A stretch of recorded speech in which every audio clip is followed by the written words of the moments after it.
Donc nous enchaînons avec le débat santé publique, prévenir, éduquer un enjeu européen. Et je demande à Andrea Hamon, Antoine Flao, Olivier Véran de venir sur le podium. Les débats seront menés par Olivier Mariotte.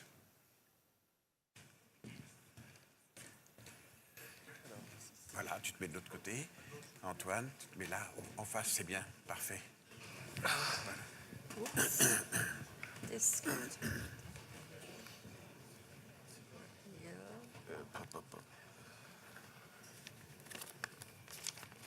C'est très bien.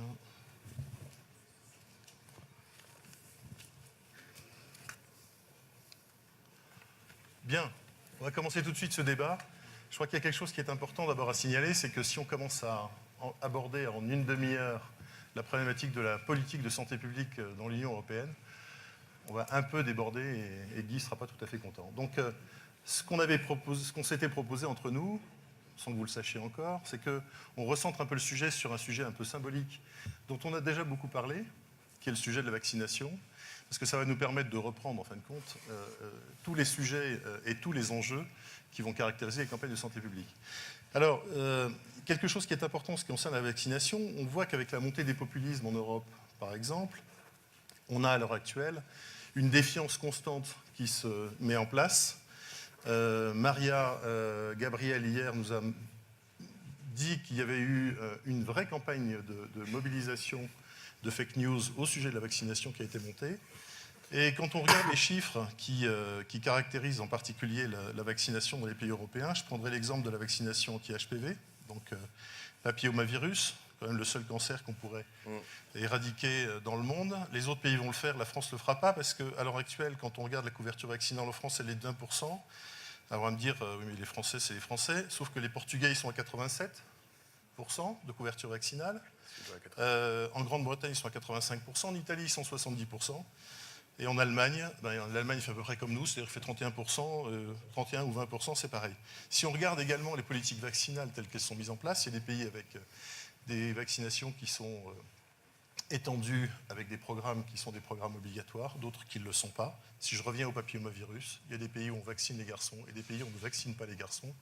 Au passage, la ministre a pris la décision de s'interroger ou de mobiliser l'administration sur la vaccination des garçons. Ça date de décembre et la DGS à l'heure actuelle n'a toujours pas répondu sur la question.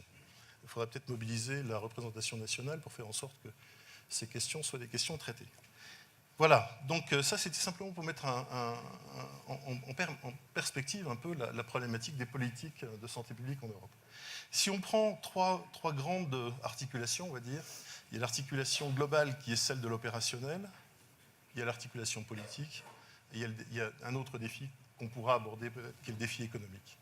Mais je voudrais tout de suite passer la parole à Andrea pour savoir ce qu'elle pense justement de cette problématique, de cette hétérogénéité des campagnes nationales qui ne trouvent pas, on va dire, un pot commun, une cohérence commune au niveau de l'Europe.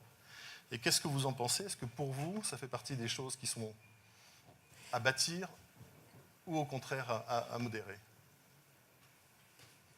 Okay, thank you very much for this. Merci beaucoup pour cette question, parce que avec la résistance aux antibiotiques, c'est un sujet très important. Pourquoi? Parce que la vaccination et les antibiotiques représentent les interventions principales contre les maladies infectieuses. Donc, on utilise trop les antibiotiques, les vaccins ne sont pas assez utilisés, donc ils représentent des dangers. Pour moi, les vaccins sont devenus victimes de leur succès. Lorsque je grandissais, tout le monde connaissait quelqu'un qui souffrait de poliomyélite. Depuis 2002, il n'y a pas eu de cas de poliomyélite en Union européenne. Donc, les gens ne savent pas ce que c'est comme maladie. Donc, pourquoi vacciner contre cette maladie? Après, il y a cette confiance en la science qui est en déclin. Comment est-ce qu'on peut... et la communication de cette méfiance grâce aux médias sociaux. Dans beaucoup de pays, il y a des défis en termes de programmes de vaccination. On a parlé d'hétérogénéité. Des programmes de vaccination font partie des systèmes de santé. Et il s'agit de la responsabilité des États membres. Et comme on l'a dit hier, ces systèmes de santé sont divers. Et donc, ce n'est pas étonnant que les programmes de vaccination soient aussi divers. La question qui se pose, c'est est-ce que cela aide ou est-ce que cela blesse? Moi, je dirais les deux. Il y a certains éléments où la vaccination n'aide pas. Et ce sont des éléments qui sont soulignés par ceux qui veulent créer de la méfiance vis-à-vis des vaccins.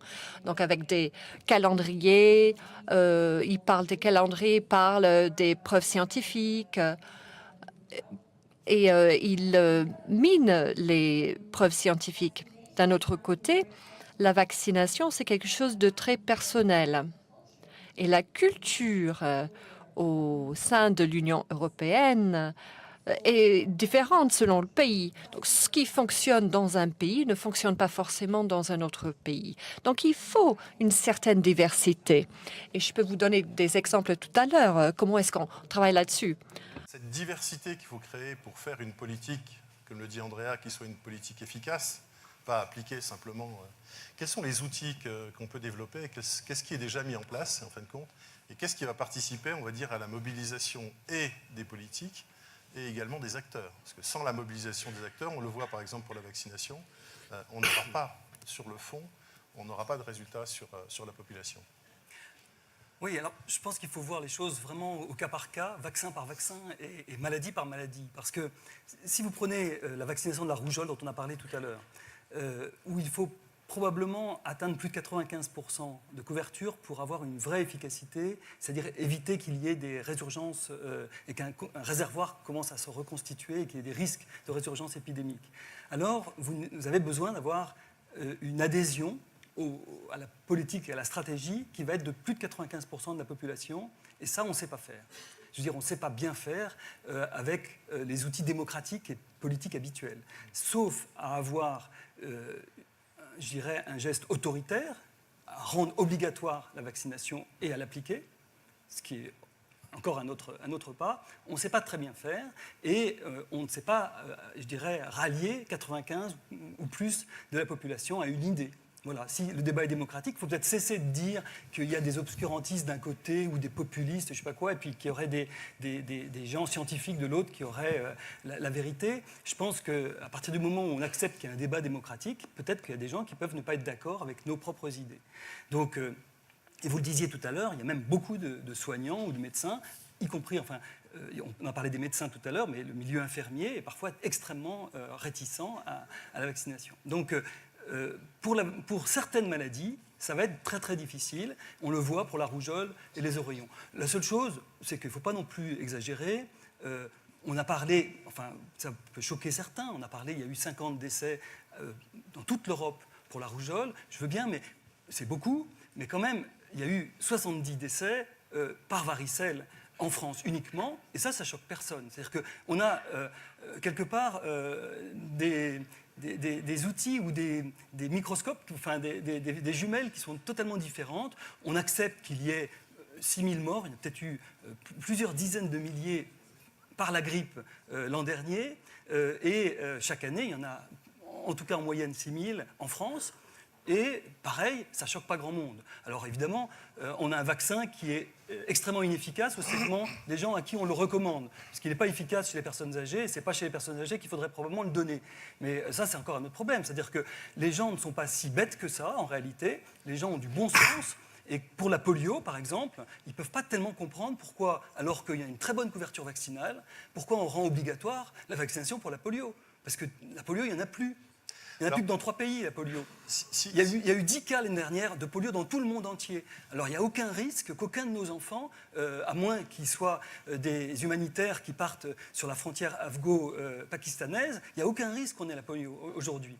Alors je ne dis pas qu'il ne faut pas vacciner contre la polio, on va peut-être l'éradiquer la polio, c'est bien d'aller jusqu'au bout, mais est-ce que c'est complètement obligatoire de rendre ce type de vaccin rendre ce vaccin obligatoire? J'en suis pas totalement sûr, alors que peut-être qu'il y a d'autres vaccins qui seraient plus intéressants aujourd'hui, rotavirus ou bien varicelle, à rendre à persuader davantage la population qu'il est plus intéressant pour lutter aujourd'hui contre des maladies qui sont véritablement importantes en santé publique. On va reprendre un peu de hauteur, non pas que j'ai envie de quitter la vaccination, et c'est pas parce que je te passe la parole qu'on prend de la hauteur, c'est pas du tout ça. C'est simplement pour le fait de dire, il faut qu'on recentre un peu aussi sur la santé publique, puisque c'est notre objectif. Philippe Juvin, député européen, disait « J'appelle à un fédéralisme sur le plan des questions de santé en Europe ». Qu'est-ce qu'en pense le parlementaire français? Qu'on en est très loin, Ouais. qu'on en est vraiment extrêmement loin. Il y a un postulat selon lequel la santé devrait relever des États et pas de l'Union européenne.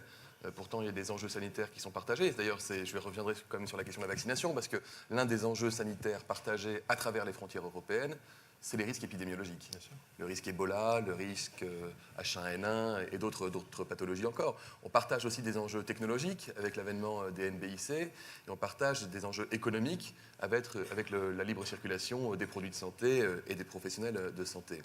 C'est paradoxal parce que l'Europe prétend garantir en son sein le bien-être sanitaire et social, et on ne peut pas vraiment dire que l'Europe s'en donne les moyens. Il y a eu 700, je crois, programmes en 10 ans développés à l'échelle européenne, mais une accumulation de programmes ne font pas une politique globale. Et puis, sur le grand financement pour 2014-2020 pour mener des actions de santé publique l'Union européenne, ce grand programme-là, sur 6 ans, a été doté de 450 millions d'euros, ce qui est bien maigre quand on sait que rien qu'en France, on dépense 200 milliards d'euros par an pour la santé des Français.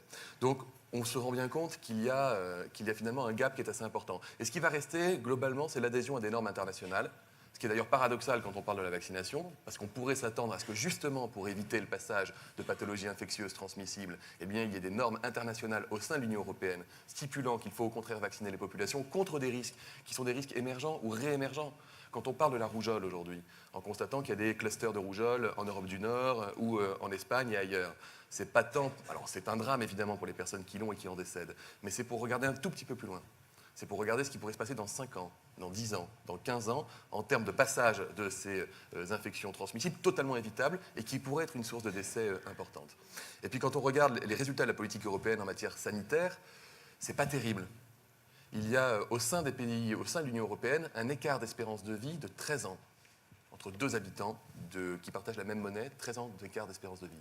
En France, on a 6 ans d'espérance de vie d'écart entre un cadre et un ouvrier. Vous vous rendez compte quand même. La mortalité infantile x6 d'un pays à l'autre de l'Union européenne. Donc on a des statistiques qui ne sont vraiment pas satisfaisantes. Rien sur la santé mentale, alors qu'on sait que le risque de démence double tous les 5 ans après pour les personnes âgées de 65 ans et plus. Et quand on sait rien sur les maladies chroniques, alors que les maladies chroniques sont responsables d'une dépense globale de 700 milliards d'euros par an à l'échelle de l'Union européenne, ce qui est une part non négligeable des PIB des États européens. Donc, moi, je suis partisan qu'on arrête de tenir le discours selon lequel la santé relève des seuls États. Alors, je ne sais pas si ça va dans le sens de ce qu'a dit Philippe Juvin ce matin, mais on critique souvent l'Europe qui souffrirait d'un déficit démocratique. Et finalement, on sait que la santé est quelque chose qui est extrêmement proche des gens. Et donc, impliquer la santé au niveau européen pour la santé des gens est une façon aussi de rapprocher l'Europe des gens. Puis quand on regarde Vous savez, j'ai livré une bataille au Parlement, il n'y a pas longtemps, sur le Nutri-Score dans la pub. Moi, je voulais le généraliser dans la publicité. Et j'ai échoué à cause d'un argument européen, qui à mon sens était fallacieux. Mais on me disait, il y a un risque que l'Italie et le Portugal saisissent la Commission européenne, qui elle-même saisirait la Cour de justice de l'Union européenne, qui elle-même stipulerait que vouloir généraliser le Nutri-Score dans la pub, alors que le droit européen ne dit rien du droit de la publicité, mais c'est une façon déguisée de vouloir généraliser le Nutri-Score pour les industriels, on pourrait être attaqué, le dispositif pourrait tomber. Moi, je ne veux plus ce discours, parce que c'est quelque chose qui est extrêmement destructeur. Moi, je suis un Européen convaincu, je fais partie d'un parti En Marche, qui est évidemment un parti qui prône une politique européenne beaucoup plus intégrative. Et donc, ça me fait mal d'entendre ces arguments-là. Et on se sert souvent d'ailleurs de l'Europe pour repousser des choses qu'on pourrait faire en France. Ou alors on se sert souvent de l'Europe pour appliquer des choses qu'on n'a pas vraiment envie d'appliquer, mais qu'on se sent obligé d'appliquer. Donc moi, je pense qu'il faut arrêter avec ce discours et qu'on ait une politique beaucoup plus offensive. Et en matière de vaccination, pardon, mais si tu peux me permettre, la connaissance scientifique, ce n'est pas une idée. La connaissance scientifique, elle est établie. Et quand on sait que la vaccination permet d'éradiquer des pathologies, on parle de la poliomyélite qui est presque éradiquée. Je crois qu'en Somalie, tous les programmes des ONG ont été arrêtés depuis 5 ans et ils étaient partis en Somalie justement pour relancer les programmes de vaccination contre la poliomyélite dont on savait qu'elle était réémergente. Donc on ne sait pas vraiment en fait. Il y a une région du globe où il y a un peu un no man's land, mais sur la question de la variole par exemple, c'est la première maladie qui a été éradiquée grâce à un programme soutenu de vaccination à l'échelle du monde entier et qui a été poursuivi plusieurs années après le dernier cas ait été identifié. Donc, je pense qu'il y a des choses qui sont évitables, des maladies qui sont évitables. La vaccination est une politique courageuse. Je me désole de la décision de la ministre italienne de la Santé qui, à peine arrivée par populisme, a dit on arrête la vaccination. Je suis ravi et très fier d'avoir une ministre de la Santé qui, en France, a porté une politique courageuse en matière de vaccination obligatoire. Ce n'était pas une décision facile à prendre et à expliquer aux Français, mais finalement, le débat politique s'est plutôt bien passé. On a eu finalement assez peu de remontées de terrain de gens qui n'étaient pas contents de cette politique, alors que c'était un sujet touchy. Et maintenant, moi, je regarde plus loin. Et quand tu parles d'HPV, Olivier, pour moi, HPV, c'est une responsabilité collective énorme. Oui. Et comme pouvoir public, constater qu'on a chaque année en France 700 ou 800 jeunes femmes qui décèdent d'un cancer qui est totalement évitable. Quand on constate qu'il y a des jeunes hommes aussi, avec le cancer du larynx, cancer de l'anus, on sait qu'il y a énormément de condylomes, de lésions précancéreuses. Alors j'entends que ça fait débat dans la profession, alors que la vaccination contre la rougeole fait beaucoup moins débat. Et on me dit, mais finalement, ça risque, si on vaccine tout le monde contre HPV, on ne fera plus de frottis, alors que finalement, une bonne conisation quand tu as une lésion précancéreuse, ça règle le problème. Ouais. Pardon, parler avec des femmes qui ont une conisation pour des lésions précancéreuses, considérer que ça règle le problème, non. Donc moi, je suis pour qu'on aille de l'avant sur la question de la vaccination HPV. Je crois qu'il ne faut jamais renoncer à expliquer aux gens, à faire preuve de pédagogie, à dire pourquoi on va vers une politique. La vaccination anti-HPV s'est améliorée, ce n'était pas forcément le cas il y a quelques années. Voilà, j'en ai parlé au Premier ministre et à la ministre de la Santé il y a quelques semaines. Je ne peux pas le porter par voie d'amendement parlementaire parce que ça serait une dépense. Oui. Je ne peux pas le porter, mais sinon je le ferai sans hésitation. Alors, il y a quelque chose, il y a un acteur en particulier qui est un acteur transfrontalier en Europe, c'est le monde associatif, les associations de malades. La démocratie sanitaire en France a institutionnalisé justement le rôle de ces associations. C'est représenté en particulier par France Asso Santé, dont le président est Alain Michel Serretti. On sait qu'il y a une conscience qui se fait dans le monde des malades de plus en plus sur le plan, non pas simplement de la prise en charge du suivi des patients, mais également sur le rôle politique. Quand on a vu Terkel Anderson parler d'Aurore 10, on est exactement au cœur de ce genre de problématique. J'aimerais savoir comment, c'est un acteur souvent qui est un acteur allié des systèmes de santé, c'est-à-dire qu'il est peut-être critique, mais je pense que si on n'avait pas eu les associations de malades, on n'aurait pas traité la question du VIH aussi rapidement que ce qu'on a pu faire sous leur influence. C'était un aiguillon extrêmement important de cette lutte. Est-ce que quelque part, vous sentez, vous, dans vos environnements, une montée européenne de ce positionnement politique et de cette question à faire en sorte d'apporter une aide à la création de politiques de santé publique au niveau européen?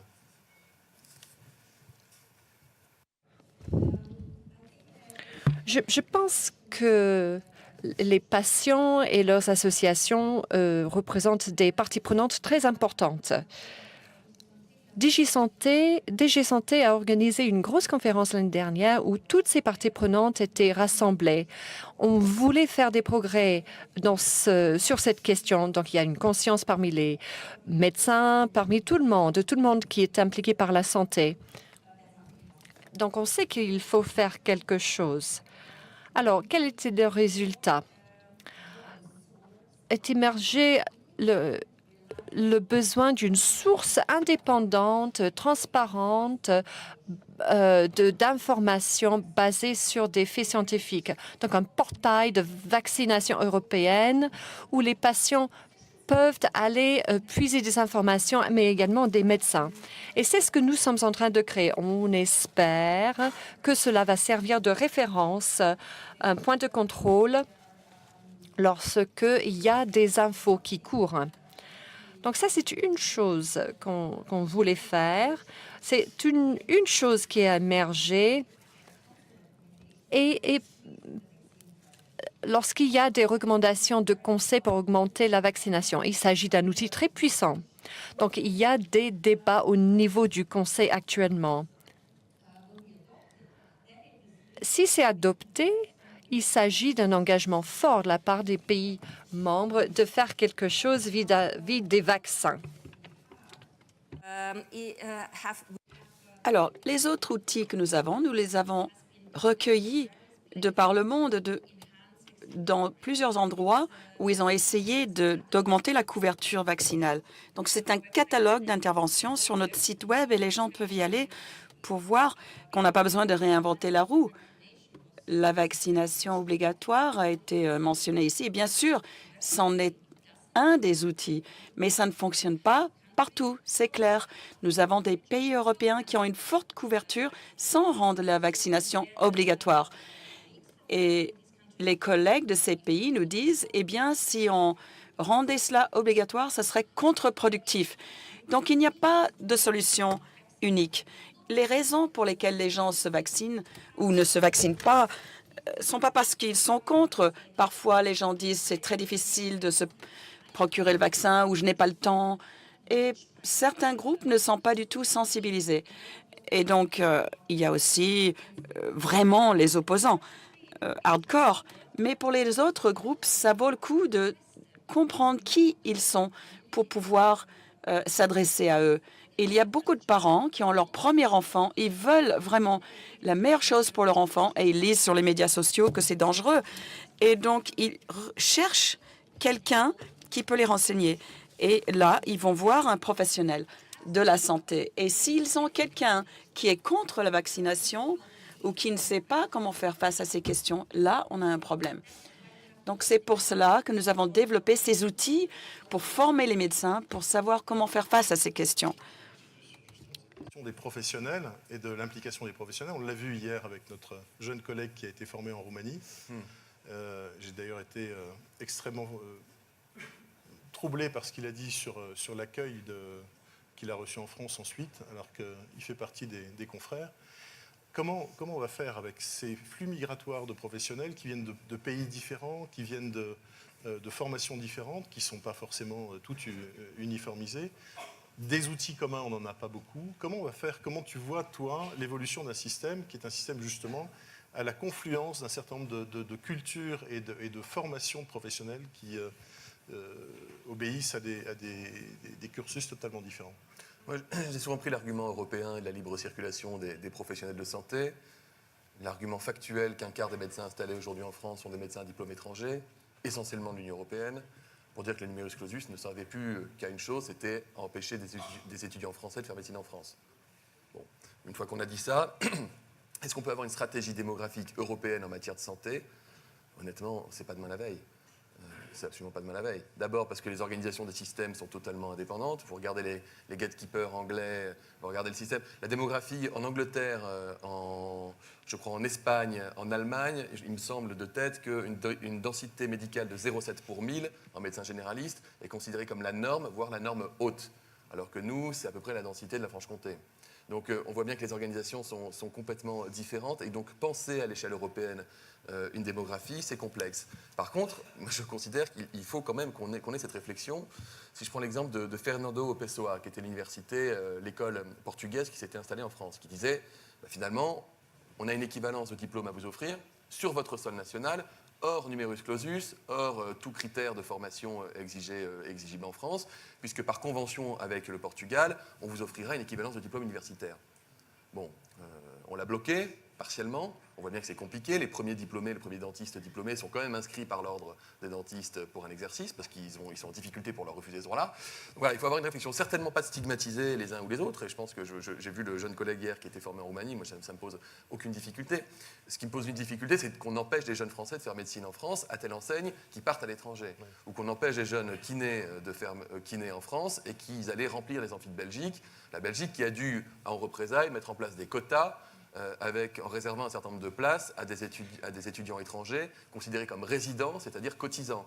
Ce à quoi ont répondu les étudiants français en prenant un job à McDo ou autre pendant quelques mois pour être considérés comme résidents et pouvoir continuer d'aller dans les universités. Donc voilà, on voit bien qu'il y a une attente considérable de point de vue des compétences et de la formation. Et moi, je pense que ça peut être aussi une source d'inspiration. Moi, j'aime bien regarder ce qui se passe ailleurs. Par exemple, dans le cadre du plan pauvreté, je m'étais beaucoup inspiré de ce qui se passe en Suède avec la baby box. Vous avez une baby box qui est donnée aux parents avant la naissance des gamins. 95% des couples la demandent.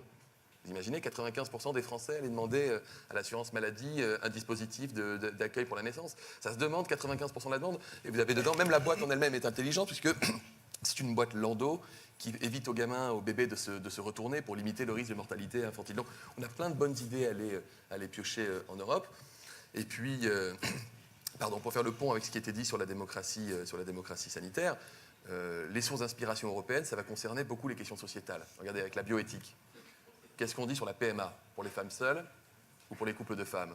On dit principe de réalité, elle existe aujourd'hui en Espagne, elle existe en Hollande, elle existe en Angleterre. De toute façon, il y a un droit qui est pratiqué à l'échelle de l'Union européenne. 5000 femmes françaises vont chaque année bénéficier d'une PMA hors des clous français en Europe. C'est juste qu'il faut qu'elles payent, donc ça crée une inégalité, puis c'est compliqué d'aller à l'étranger, etc. Donc on se dit, il faut faire évoluer notre droit. Sur la question de l'euthanasie, de la fin de vie, on compare beaucoup avec ce qui se passe en Belgique, en Suisse, aux Pays-Bas, ou à l'inverse, avec ce qui va se passer ou ne pas se passer au Portugal, etc. Donc on a une source d'inspiration considérable quand on regarde nos voisins, mais dès qu'on va parler de gestion du risque, dès qu'on va parler d'organisation des pratiques, dès qu'on va parler professionnel et formation, c'est comme si l'inspiration avait un peu disparu. Alors, on arrive à la fin du débat. Il nous reste 3 minutes. On pourrait continuer encore très longtemps. Je voudrais juste une mesure chacun. Je voudrais juste chacun que vous nous donniez une mesure très concrète pour que nos autorités nationales acceptent, en fin de compte, de donner plus de pouvoir à l'Europe. Si j'ai bien compris ce que disait tout à l'heure notre commissaire européen, c'est exactement ça. Qu'est-ce qu'on peut faire justement très concrètement dans chacun des pays pour faire en sorte de tendre vers on va dire, un début de politique de santé publique sur la communauté européenne? Okay, I cannot speak for Je ne peux pas parler pour les pays, je peux parler que pour notre organisation qui travaille avec tous les pays. Ce que nous faisons, c'est nous essayons d'identifier les choses qu'on peut amener pour créer une certaine norme pour tous, une norme européenne. Je pense que la diversité fait partie de l'Europe. L'Europe est unie dans la diversité et il faut profiter de cette diversité. Tout le monde peut apprendre des autres. Il manque en Europe ce qui existe aux États-Unis qui s'appelle la US Preventive Service Task Force, qui est un site Internet d'ailleurs ouvert. C'est une task force qui essaye de regarder sur toutes les mesures de prévention médicale seulement. L'Europe pourrait l'étendre à des préventions non médicales, routières, chimiques, nucléaires ou autres, et qui apporte finalement, qui est complètement fondée sur des niveaux de preuve, qui apporte des éléments extrêmement factuels pour parler sur la prévention. Parce qu'on dit beaucoup de choses sur la prévention de façon assez peu factuelle. Quelles sont les vraies mesures de prévention qu'on n'applique pas aujourd'hui en France, par exemple, ou dans d'autres pays d'Europe? On sait qu'à peu près partout, le dépistage du cancer du côlon est très mal accepté d'ailleurs, et très mal effectué, alors qu'il est... le niveau de preuve est très élevé. Alors comment est-ce qu'on peut faire après pour améliorer? On peut donc utiliser ce type de service qui n'existe pas aujourd'hui au niveau européen et qui ne peut pas se faire, à mon avis, au niveau d'un seul pays, parce que ça demande beaucoup d'experts, une expertise partagée, une culture partagée, et puis probablement aussi beaucoup de travail de littérature, de revue de la littérature scientifique existante. Il ne faut certainement pas refaire ce que font les Américains très bien, mais quand les Américains parlent des armes, etc., ça ne nous intéresse pas autant, nous, en Europe. Ils ont besoin, eux, d'avoir une prévention là-dessus et de pousser leurs autorités politiques. Ce n'est pas vraiment notre problème. Donc avoir une culture européenne de la prévention me semble être aujourd'hui un élément manquant et on pourrait, de façon assez partagée, la mettre en place assez rapidement. Le mot de la fin pour... Il y a tellement de choses à dire. Olivier. Moi, ce qui me fait surtout peur, c'est que, considérant que la santé est le parent pauvre des politiques européennes, on finisse par lâcher complètement. Et ça me fait assez peur. Je suis assez d'accord pour dire que moi je verrais deux volets. Un volet de prévention des risques évitables. L'Europe, c'est là où on boit le plus d'alcool, c'est là où on fume le plus de cigarettes, et Cham, un week-end par an, est sur le toit de l'Europe. Mais il faut qu'on ait une politique véritablement plus offensive à l'échelle européenne pour permettre d'éduquer les populations, pour limiter les risques de tabagisme et de consommation d'alcool excessif, qui sont la première cause de mortalité évitable en Europe. Et puis, si on voulait avoir un modèle de construction intégré, Pourquoi pas penser la formation d'un géant des biotech, un géant des medtech? Il n'y a rien d'impossible, ou un géant de l'IA en santé. Quand on regarde ce que la Chine, j'ai parti en Chine cette année, quand on regarde ce que la Chine est capable de développer, ou les États-Unis ou même le Canada sur l'IA en santé, la France toute seule n'y arrivera pas. Par contre, à l'échelle européenne, on a plus de programmeurs et de développeurs en intelligence artificielle que les États-Unis. Donc ça peut être aussi une porte d'entrée, parce que souvent l'Europe a progressé comme ça par le biais des marchés. Voilà. Et encore une fois, je suis convaincu que c'est le moyen de donner, de garantir, de lutter contre le déficit démocratique dont on accuse souvent l'Europe. Eh bien, merci beaucoup. On arrive à la fin de cette table ronde. C'est parfait.